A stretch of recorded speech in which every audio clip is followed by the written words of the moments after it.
came to this country when I was 18 years old. I had absolutely nothing. I came from a poor or low middle class in Cuba. I was an estibador. I was a milkman. I washed a lot of dishes at the hotels in Miami Beach. And just this last week, I own a public company in the United States. And you know how you call that, Mr. Chairman? Not only hard work, it is not the merit of the Cuban-American community. It is a tribute to this country, a great tribute to this country. The most generous people in the earth, in the face of the earth, and the best system that ever mankind has conceived.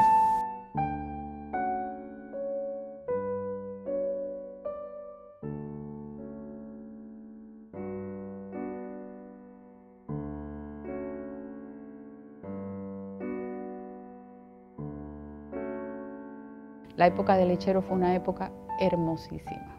Éramos pobres, pero éramos súper felices, porque Jorge ahí empieza a hacer una labor política de instrucción a las personas del amor a Cuba, de que había que luchar.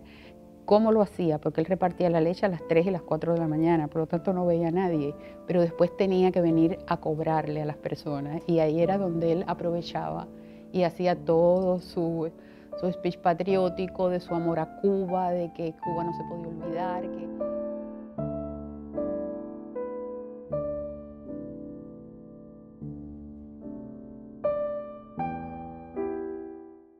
Lo primero que me viene a la mente es, ya que no está con nosotros, es qué inculcó en mí y qué inculcó en mis hermanos. Y siempre fue la fe. I have heard the gentleman to my left saying that he provided services in both churches in Havana recently. I have not heard the gentleman to my left never providing a service of offering a mass for those who are in prison in Cuba, thousands and thousands of them. Fe no solamente en un aspecto espiritual, fe en un aspecto humano. Es tener fe en ti mismo, tener fe en tus sueños y tener fe que la humanidad, siempre el bien va a prevalecer sobre el mal. We call Castro the father of all dictators. And those who has any doubt, I will invite them to go to the steps of the Capitol this afternoon. And then we see there the names of 9,000 Cubans killed by Castro.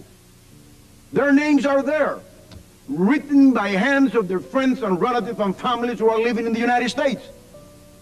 Castro is the worst killer that any people living in the Western Hemisphere has ever suffered. En inculcar en nosotros los valores de democracia y libertad, agradecimiento por este gran país que nos acogió a todos nosotros, y también ser agradecido por el privilegio de poder tener lo que pudimos crear en este país libre, porque siempre nosotros la libertad humana es lo más importante. And if there is an American dream and an American dream live today in the United States, is the Cuban-American community, with the least amount of criminals, the least amount of criminality index of any ethnic group in the history of the United States. Yes, we have succeeded, and we have gotten into the American system, but we haven't forgotten our brothers and sisters back in Cuba. And that's why we are here testifying today, and we're very grateful to you and to this country and to this system, because it provides this diversity of opinion. La pasión por su patria, la crianza que ellos tuvieron en Santiago de Cuba, que los crearon a ellos como personas, pero también el dolor y la separación. And those who are trying to blame the Cuban-American community for the shortcomings of the Cuban people and the economic problems, I'm going to say two words here, boniato and malanga. Those Cubans who are here knows what boniato and malanga is. It's a typical Cuban potato that don't need anything from America to be grown in Cuba. And what happened that the Cuban people can't eat malanga and boniato for the last 25 years? The answer is the failure policy of Fidel Castro, who is interested only in three things. Number one, himself. Number two, himself. And number three, himself. Yo lo conocí a él idealista, porque él siempre fue así.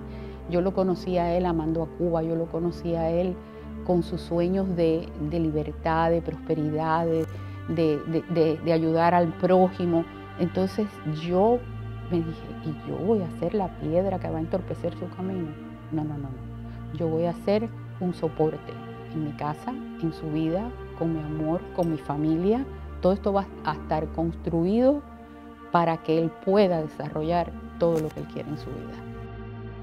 And I'm speaking on behalf of the Cuban American National Foundation, the first and only organization who has said that once Cuba is free, there should be no space for any kind of revenge. That properties should not be returned to the former owners, specifically homes. And that is in writing, and has been in writing for years. And this is the expression, my own expression, and the expression of every single reliable, responsible Cuban. Cubans are not planning to go back to Cuba, to continue the dictatorship of the enslavement of the Cuban people. If we ever go back to Cuba, it's to show in Cuba precisely what we have done here, and to try to transfer some of the values, the democratic values of this nation. If you ask me what is the greatest aspiration of any Cuban exile, my answer will be, we would like to provide the Cubans in the island with the same opportunity that this great country has provided us with. That's what we want for Cuba. Que él me prestaba alas para volar con él. Por lo tanto, yo estaba al lado de él, aunque no estuviera, porque él cuando llegaba a la casa sí compartía. Por eso te digo que su vida personal y su vida pública estaban sumamente mezcladas. Those are the realities, Mr. Chairman, that are going on in Cuba today, and that's why we Cuban Americans and all democratic opposition groups in Cuba support the embargo, and I urge you to support the embargo, and I urge you to understand the suffering of the Cuban people. Thank you. Yo creo que el mundo conoce cuál es el problema de Cuba, conoce el sufrimiento de los cubanos. Yo creo que este es un trabajo que está hecho, pero ¿qué pasa? Que los gobernantes del mundo, todos, casi todos, quieren cerrar los ojos a las tragedias de otros países. Entonces, no es porque no sepan, ya esa labor está hecha. Yo pienso que esa labor la hizo la Fundación. A nivel de los Estados Unidos, a nivel del gobierno, y todavía todos esos senadores, todos los congresistas, todos están funcionando y todos conocieron ese pensamiento. Y por los caminos del mundo, como decía él trató de tocar todas las puertas que pudo, pero eso ya se hizo. O sea, yo no creo que este es el momento para decirle a nadie ni que Raúl Castro es un dictador, ni que en Cuba se violan los derechos humanos, ni que el pueblo de Cuba está pasando hambre. Esa es una realidad. ¿Qué pasa? Que el mundo no quiere escuchar, como casi nunca ha escuchado. Jorge Mas, chairman of the Cuban American National Foundation, came here 20 years ago, worked as a milkman to support himself. Today he owns a construction company that provides hundreds of people with meaningful employment. And when he isn't running his country or company, he's immersed in activities like this one, trying to protect the freedom that has been so important in his life. Jorge Mas, thank you for all that you've done and all you're doing.